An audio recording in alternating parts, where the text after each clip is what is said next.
Salut Kingo, salut Equinos, je sais pas si vous le savez, mais je suis le seul influenceur de France, voire du monde, à ne pas être allé au Japon cette année. J'attendais pour tout vous dire qu'une agence de voyage ou une marque quelconque se propose pour sponsoriser mon voyage.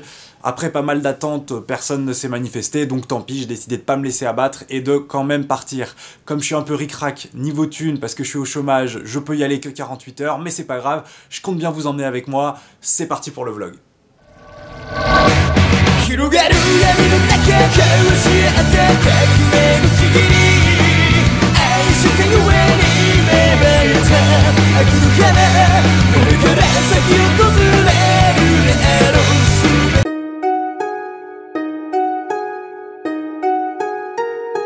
Et voilà, je viens d'arriver, je suis dans le jardin de l'empereur Satoshi Nakamoto. J'ai appris deux choses pendant cette visite. La première, c'est que selon la légende, l'empereur avait un pénis en forme de corne de narval, qui là-bas est un animal sacré, donc autant vous dire que c'était la maxi classe. La deuxième, c'est que tous les jardins japonais sont feng shui. L'ambiance ici est très propice à la création, et du coup ça m'a inspiré quelques petits haïkus que je vais vous lire tout de suite. Démon éternel plane sur le Japon, l'appropriation culturelle. Il fait beau, tolérance partout. Je bois du pulco. Japon, Chine, Hong Kong. Tous différents. Et pourtant tous des ching-chong. Non, laissez tomber celle-là, on va l'oublier. C'était pas mon meilleur haïku de toute façon. Il y a plein de produits que je comprends pas dans leur magasin, mais bon c'est pas grave, il y a quand même quelques basiques, genre du Nutella. Est-ce qu'au final le Nutella c'est pas ce qui nous lie tous, c'est pas le dénominateur commun de l'humanité? À réfléchir chez vous. En tout cas, je compte bien ramener de la sauce Suzy One à ma famille en souvenir. Je suis bien arrivé dans mon Airbnb au plein cœur de Tokyo, j'ai une vue magnifique, l'appart est nickel, je suis trop content. Ce soir, pour m'occuper, je regarde un petit peu de pétanque locale. J'adore les sports où il y a des grosses boules qui s'entrechoquent. Ici, ils appellent ça le sumo, je sais pas si vous connaissiez, maintenant oui, visiblement. Si je mange du pain, c'est toujours par souci de non-appropriation culturelle, je refuse de manger des sushis, etc. Donc j'ai ramené mes propres baguettes de France. Vous vous demandez peut-être pourquoi je suis assis dans cette posture un petit peu bizarre. Et bien c'est pour faire comme le mec dans Death Note qui s'appelle L, toujours pour m'imprégner un peu plus de cette culture. Après je le fais qu'en privé, pour pas qu'on me taxe d'appropriation culturelle dans des lieux publics ou dans des restaurants, etc. C'est la moindre des choses. Aussi je voulais vous montrer, j'ai acheté pas mal de petits goodies, parce que vu que j'ai 48 heures, j'ai pas de temps à perdre, donc je vais vous montrer ce que j'ai pris aujourd'hui. Cette superbe peluche Yu-Gi-Oh! 100% art ancestral japonais, j'adore, vraiment, c'est tout ce qu'on aime du Japon. J'ai aussi acheté ce super porte-clés sushi qui, pour l'anecdote, est à la vraie taille des sushis normalement, c'est-à-dire qu'au Japon, le saumon est beaucoup plus long que le riz. N'en déplaise à ma pote Luciole qui m'a toujours soutenu le contraire. Grosse dédicace à toi, malgré tout. Et je termine ce jour 1 de vlog par une petite anecdote qui va sûrement vous faire rire, mais je voulais pas rester déconnecté du monde trop longtemps, donc je me suis dit, bah bord, t'as qu'à juste acheter un journal. J'ai acheté un journal.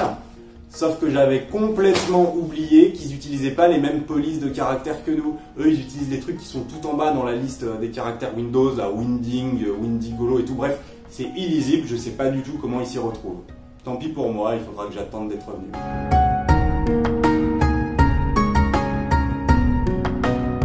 Le vlog, deuxième jour de mon super voyage à Tokyo. Ce midi, je vais manger avec une étudiante japonaise que j'ai rencontrée sur Tinder. Elle s'appelle Ayumi. Elle est plutôt bonne d'après ses photos, donc j'espère que c'est pas un gros fake. Je lui ai demandé si possible de s'habiller en écolière pour faire un peu comme dans les films traditionnels japonais. J'espère qu'on n'aura pas trop de problèmes pour communiquer parce qu'en fait, pour pas faire d'appropriation culturelle, je ne parle que français. Ce sera un affront pour eux, je pense, que je parle leur langue, donc j'évite à tout prix. Ok, alors là, je suis arrivé dans le restaurant. J'attends Ayumi qui devrait plus tarder arriver. J'ai regardé le menu, malheureusement, il n'y a que des trucs japonais et donc je pense ne pas manger. Je regarderai manger, c'est pas grave. Parce que comme je vous l'ai dit, je refuse de manger japonais pour pas faire d'appropriation culturelle. Voilà, j'ai plus qu'à attendre maintenant. Ah bah, elle est là. Salut. Konnichiwa. Ouais. Alors, je t'explique, je comprends très bien ce que tu vas me dire, mais c'est juste que je refuse de parler japonais. Voilà, question de principe. Donc... Oui, d'accord. Écoute, question de principe, je vais pas parler japonais, donc je vais te demander de faire un petit effort. Et Ah, c'est un cadeau, c'est censé être moi, c'est ça? Ok. Oui. Ah, oui, merci de faire l'effort. Ok, alors je suis dans les chiottes du restaurant, la meuf m'attend à la table là, j'ai réussi à m'éclipser en douce, mais je sens qu'il va y avoir un malaise. Elle fait très peu d'efforts, alors elle a dit oui, vite fait, machin, oui, mais ça suffit pas quoi, à un moment, c'est bon quoi, si elle veut conclure, va falloir peut-être se sortir les doigts du cul. Alors je me suis barré du resto par la porte de derrière parce qu'elle me mettait vraiment trop mal à l'aise. Je sais que ça se fait pas trop, mais bon là, bon, c'est pas grave, elle s'en remettra. Je me suis acheté un petit goodies sur le chemin, et là pour mon dernier jour, j'ai décidé d'aller me balader dans une forêt. Voilà, pour me détendre un petit peu après toutes ces escapades. Oh. Je vais vous montrer un truc de ouf. C'est la première fois que j'en vois un. Je suis tombé dessus genre là juste par hasard. Attendez, on va s'approcher un petit peu. Vous allez genre pas en revenir. C'est vraiment une grosse surprise que je vous prépare. Je prends des risques en plus parce que c'est un peu dans la pente. Ok, est-ce que vous êtes prêts? 3, 2, 1. J'ai trouvé un pendu. Je vous jure, c'est la première fois que j'en vois un. Il est vraiment dead, hein. J'ai pris son pouls, c'est un truc de ouf. Ça avait l'air d'être un bon gars. Je pense que le suicide, c'est pas une blague, c'est vraiment quelque chose de sérieux. Ouais, il sent pas hyper bon. Je pense qu'il est mort depuis au moins 3 jours et je pense qu'il y a déjà des asticots qui commencent à lui manger un peu le cul et tout. Bref, le suicide, je le redis, mais c'est vraiment pas une blague. En plus, au Japon, ils prennent ça très au sérieux. Se pendre, c'est vraiment la honte. Donc, si vous vous suicidez, faites-vous harakiri définitivement. Ça a plus de panache et ça permettra à ceux qui vous survivent de préserver leur honneur à eux au moins. Voilà, c'est vraiment un des moments les plus réels, les plus intenses que j'ai vécu de ma vie. J'avais jamais vu un mec mort avant. Je vais quand même prendre un petit selfie parce que j'avais raté l'occasion à l'enterrement de mon grand-père. Voilà, comme il n'y a quand même pas beaucoup d'interactions à avoir avec un cadavre, je vais rentrer et j'espère que vous avez apprécié cette petite balade en forêt. Et de retour au Airbnb pour ma deuxième et dernière nuit. Je repars demain hyper tôt, donc autant vous dire que je vais pas me coucher tard. Là, je suis en train de regarder un hentai bien dégueulasse.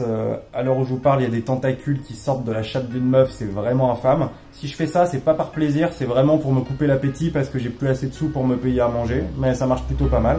J'aimerais revenir sur ce qui s'est passé tout à l'heure quand j'ai trouvé un pendu. J'ai appris par la suite qu'en fait la forêt où j'étais, elle s'appelait la forêt des suicides. Donc c'était normal de trouver plein de mecs dead un peu partout. J'ai trouvé ça hyper triste, hyper badant, genre vraiment. J'ai moi-même, quand j'ai appris ça, hésité à faire une connerie. Puis je me suis dit non, bah tu vas pas te suicider parce que ce serait faire de l'appropriation culturelle. Et ça, pas mon genre. Tout ça pour dire que j'ai vraiment kiffé ce court séjour à Tokyo. Dès que je touche mon pôle emploi du mois prochain, je pense que je vais revenir 1 ou 2 jours parce que j'ai vraiment surkiffé. Et la prochaine fois, j'aimerais bien visiter le Mont Fuji et Shanghai. Voilà, j'espère que ce vlog voyage vous aura plu. N'hésitez pas à me dire en commentaire s'il y a des destinations où vous voudriez que j'aille. Peut-être que je pourrais y aller. Abonnez-vous, à la semaine prochaine pour une nouvelle vidéo. Et je vous laisse, j'ai oublié de vous montrer le dessin horrible que la meuf m'a fait au restaurant. Ciao!